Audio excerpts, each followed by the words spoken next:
વાહ ભક્ત તમે અંતર્યામી છો એમ ને ત્યારે પ્રભુ તમે પધારો અમને પણ ખબર નથી પડતી. આના હોય એવા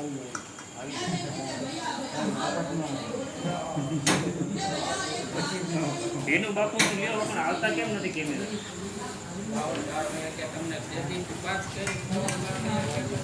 ભૂલાઈ જાય છે.